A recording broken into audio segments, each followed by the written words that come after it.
Good morning student.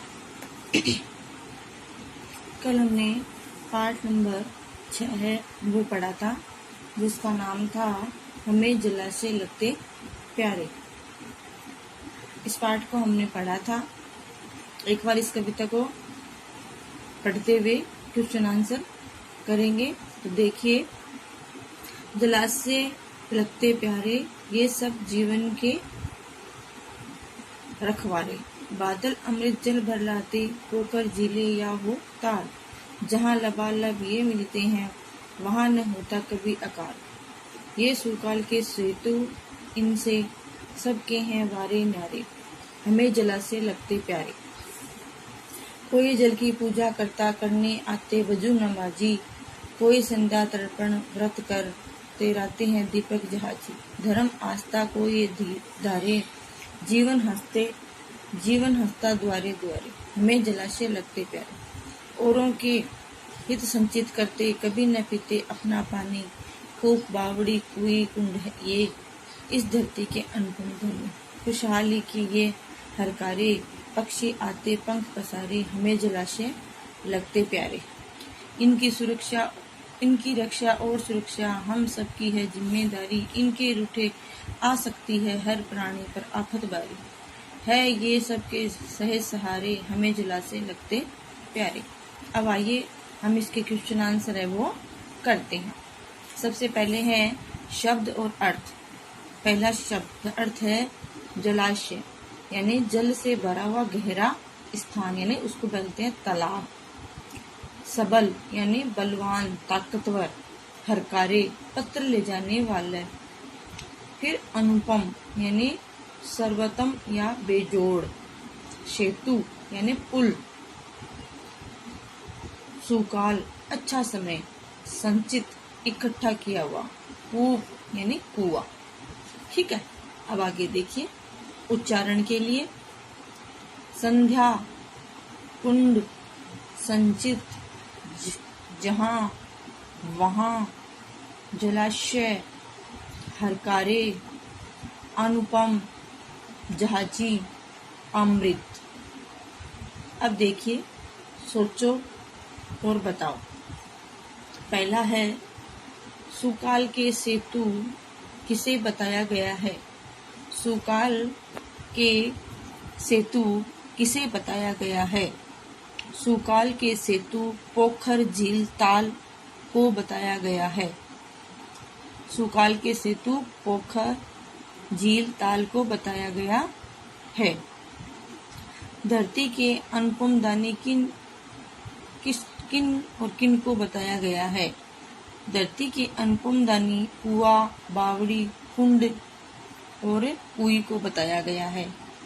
धरती के अनुपम दानी कुआ, बावड़ी, कुंड, कुई को बताया गया है। अपना पानी कौन नहीं पीता? अपना पानी कौन नहीं पीता? अपना पानी तालाब यानी जलाशय नहीं पीता। फिर है क्वेश्चन नंबर फर्स्ट। निम्नलिखित शब्दों में से उचित शब्द चुनकर रिक्त स्थानों की पूर्ति करें। बादल, झीलें, अकाल, लबालब, ये शब्द दिए हुए, इनको इनमें भरने हैं। किस प्रकार, किसके साथ, कौन सी पंक्ति आएगी? देखिए, अमृत जल भर लाता, तो अमृत जल कौन भर के लाता है? बादल। बादल अमृत जल भर लाता। फिर उसके बाद पोखर झीले हो या ताल, पोखर झीले हो या ताल। जहाँ लबालब ये मिलते हैं, जहाँ लबालब ये मिलते हैं। वहाँ न होता कभी अकाल। देखिए, बादल अमृत जल भर लाते, झीले हो या ताल। बादल अमृत जल भर लाते, पोखर झीले हो या ताल, जहाँ लबालब ये मिलते हैं, वहाँ न होता कभी अकाल। ये पंक्ति इस प्रकार पूर्ण होगी। अब देखिए, सुकाल कब होता है? सुकाल है वो कब होता है? देखिए, बादल जब अमृत जल जल बरसाता है, बादल है वो जब अमृत जल बरसाता है और पोखर झील ताल पूर्णतः भर जाते हैं, तब सुकाल होता है। देखो, बादल जब अमृत जल बरसाते हैं, पोखर, झील, ताल पूर्णतः भर जाते हैं, तब सुकाल होता है। जलाशय पर लोग क्या क्या करते हैं? जलाशय पर लोग संध्या तर्पण, दीप, व्रत और वजू नमाजी करते हैं। अब देखो, जलाशय है, जलाशयों को अनुपम दानी क्यों कहा गया है? जलाशयों को अनुपम दानी क्यों कहा गया है? जलाशय को अनुपम दानी इसलिए कहा गया है क्योंकि यह अपना हित न करके दूसरों का हित करते हैं। जलाशय को अनुपम दानी इसलिए कहा गया है क्योंकि यह अपना हित न करके दूसरों का हित करते हैं। स्वयं पानी न पीकर दूसरों को पानी देते हैं और अपने पानी से कुआं, बावड़ी, कुई, कुंड आदि को भर देते हैं। हमें जलाशयों की सुरक्षा क्यों करनी चाहिए? हमें जलाशयों की सुरक्षा क्यों करनी चाहिए? हमें जलाशयों की सुरक्षा अपने हितों के लिए करनी चाहिए। खेती, बाड़ी और घरेलू उपयोग के लिए पानी, ईंधन के लिए लकड़ी, पशुओं के लिए चारा तथा चरागाहों, ये सारे जलाशय पर निर्भर हैं। जलाशय की रक्षा करना हर मानव की एक जिम्मेदारी है। अगर इसका पानी खराब हो गया तो सब प्राणी मुसीबत में, यहाँ पे मैं नहीं लगाया, मैंने मैं लगाना है, मुसीबत में पड़ जाएंगे, है ना। इसलिए हमें जलाशयों की है वो क्या करनी चाहिए? सुरक्षा करनी चाहिए, है ना। अगर पानी नहीं होगा तो हमारा जीवन कैसे चलेगा? हमारा जीवन है वो क्या हो जाएगा? अस्त व्यस्त हो जाएगा।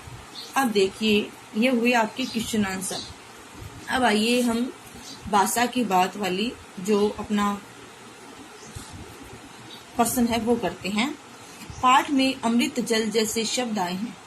अमृत और जल शब्द के बीच में योजक चिन्ह लगाया है। इस चिन्ह को योजक चिन्ह अर्थात जोड़ने वाला चिन्ह कहते हैं। इस प्रकार बनने वाले शब्दों को पदबंध कहते हैं। इस पाठ में आए इस प्रकार के शब्दों को छांट कर लिखिए। अब जो पाठ में आए ना उन्हीं को ही लिखना है ना। तो देखिए, छांट कर लिखते हैं। देखो, पाठ में ये शब्द आए हैं, वारे न्यारे, दीप जहाजी, धर्म आस्था, द्वारे द्वारे, कुई कुंड, ये शब्द योजक शब्द हैं और इनको ऐसे आपको लिखना है। और ये आपके पाठ के शब्द हैं। आगे देखिए, ये हो गया। अब ये वाला है वो आपको नहीं करना है, ठीक है। अब हम एक कविता है जो आपकी, देखिए, बड़ा बनने की कला, थोड़ा सा पढ़ते हैं इसको। स्वामी राम तीर्थ संन्यास लेने से पूर्व तीर्थराम थे और लाहौर के एक विद्यालय में गणित के प्राध्यापक थे। एक बार शाम पट पर उन्होंने एक रेखा खींचकर विद्यार्थियों से पूछा कि क्या कोई इस रेखा को मिटाए बिना छोटी कर सकता है। कक्षा चुप रही। एक विद्यार्थी ने उठकर उस रेखा के पास एक बड़ी रेखा खींच दी, जिससे पहली रेखा छोटी हो गई। प्राध्यापक तीर्थराम बहुत प्रसन्न हुए और कहने लगे, जीवन का भी यही रहस्य है। यदि तुम बड़ा बनना चाहते हो तो बड़े बन जाने वाले व्यक्तियों को पीछे मत धकेलो, अपने आप को उनसे बड़ा बनाओ, वे तुमसे छोटे हो जाएंगे। तो बच्चों, इस कविता, इस मतलब जो एक कहानी है, जो एक व्यक्ति है उसने बताया है बच्चों को। तो यही कहने का मतलब है, जो बड़ा है उसको चलने दो, उसको आप अपने से छोटा मत समझो, आप उससे बड़ा बनकर दिखाओ, तभी है वो आपसे छोटे होंगे, ठीक है। तो आपके पार्ट नंबर जो है 6, उसके क्वेश्चन आंसर कंप्लीट हो गए हैं। तो आपको उन क्वेश्चन आंसरों को अपनी नोटबुक में कंप्लीट करना है और इनको याद भी करना है। तो आज के लिए इतना ही। Thank you.